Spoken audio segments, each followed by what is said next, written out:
If you want to make the silkiest mac and cheese you've ever tasted in your life, then the key is a special kind of salt called sodium citrate. I stole this sodium citrate idea from a recipe that Adam Ragusea made a few years ago, but my recipe is faster, somewhat healthier, and uses fewer dishes.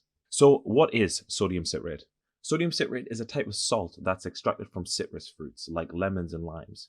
It's completely safe to eat, and it's used in loads of common foods. I'm not exactly sure how this stuff works scientifically speaking. Some people say it's an emulsifier, others say it's something to do with the pH balance of the cheese, I don't know. But what I do know is that the difference this salt makes to a cheese sauce is immense. Look at the difference here.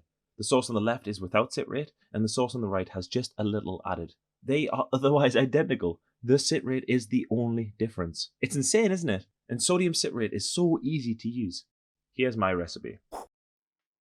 To start, preheat the oven to 200 degrees Celsius, about 400 Fahrenheit. Fill a medium-sized oven-safe saucepan with about 350 grams of semi-skimmed milk. It's a bit weird, but I'm going to boil the pasta directly in the milk. Then once the pasta's cooked, instead of draining the milk as you would with pasta water, I'll instead keep the liquid in the pan and I'll whisk some grated cheese straight into the milk and pasta mixture to form a sauce. The beauty of this technique is that it makes the pasta creamier, it makes the sauce thicker, and unlike most mac and cheese recipes, including Ragusea's, this is a one-pot dish. Because it's a one-pot dish, the pan needs to be big enough to hold the milk, pasta, and the cheese. The milk should only fill up the pan about halfway. But before I add the pasta to the milk, I'm adding the sodium citrate. Between 2 to 3% citrate by weight of the cheese is more than enough for the job. I'm using about 200 grams of cheese in this recipe, so that's about 6 grams of sodium citrate. I'm putting the pan on medium heat, adding the citrate and whisking until the citrate is dissolved. I've got to use medium heat here because milk burns easily. I want to bring the milk to a boil, but I need to do it gently. If I use a higher temperature, the milk will burn and stick to the bottom of the pan.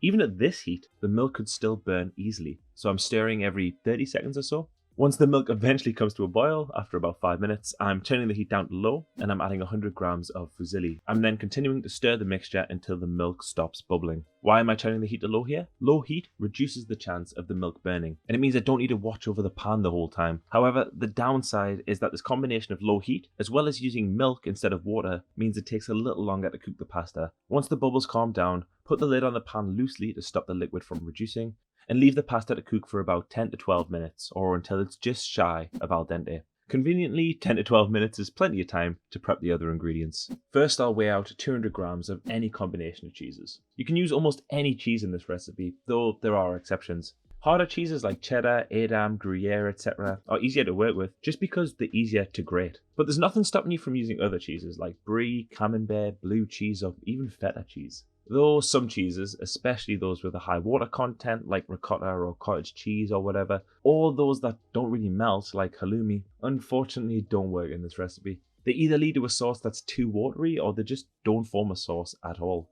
I'm keeping it simple and I'm going with 100 grams of mild cheddar and 100 grams gruyere. I'm grating both of those as finely as possible so they melt faster. This next part is definitely not how Ragusea does it and is probably far from traditional. No doubt I'll get some complaints in the comments for this, but I'm swapping out half the pasta and replacing it with vegetables. I'm weighing out about 250 to 300 grams frozen brassicas, in this case broccoli and sprouts, though cauliflower would definitely work too. I'm using frozen veggies simply because they're more convenient and ironically usually fresher than the fresh versions that you get at the supermarket. And because they're, well, frozen, I'm thawing them under hot running water and then chopping them into bite-sized pieces. I've tried this recipe with other non-brassica veggies, but most didn't really work. Peppers worked okay, but I found things like aubergine and courgette to be way too watery, and leek and other alliums had too strong of a flavour, which kind of competed with the cheese. The cheese is the main ingredient in this dish, and I'm using nice cheeses, so I don't want to add any ingredients that are going to compete with the cheese's flavour. Here's another way the recipe differs from Ragusea's. I'm topping my mac and cheese with breadcrumbs. Toss 25 grams of breadcrumbs, panko breadcrumbs ideally, but any will work, with a pinch of salt and 25 grams of melted butter. The breadcrumbs give the dish a bit of extra heterogeneity, and since I've swapped out half the pasta for veggies, I can probably justify the extra carbs. The pasta should be ready by now. Yeah, that looks good. I've turned the heat up to medium-low, and I'm adding the grated cheese a handful at a time, and then whisking until it's all melted. I'm repeating that process until all the cheese is melted and a thick sauce is formed.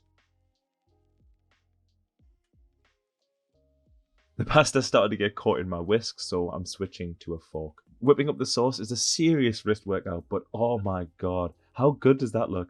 It tastes incredible too, but it tastes even better with some flavourings.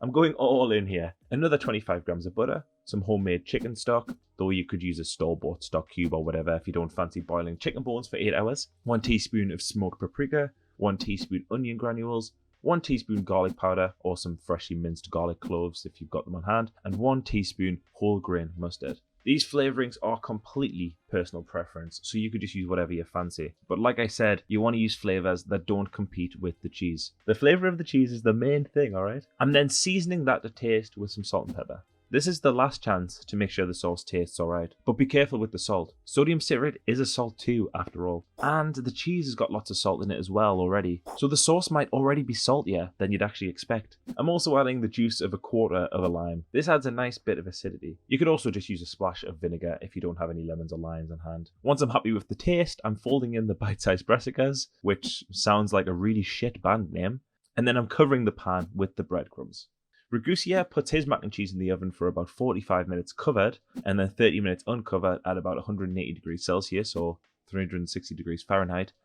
I'm not sure it needs that long. I'm roasting mine in the oven for 45 minutes uncovered at 200 degrees Celsius, 400 Fahrenheit, or until the breadcrumbs have turned golden and my pan has become irrevocably ruined. 45 minutes later, out it comes, and I'll let that rest for 10 minutes and then serve it immediately. This is probably enough to feed 2 to 3 people depending on how hungry you are.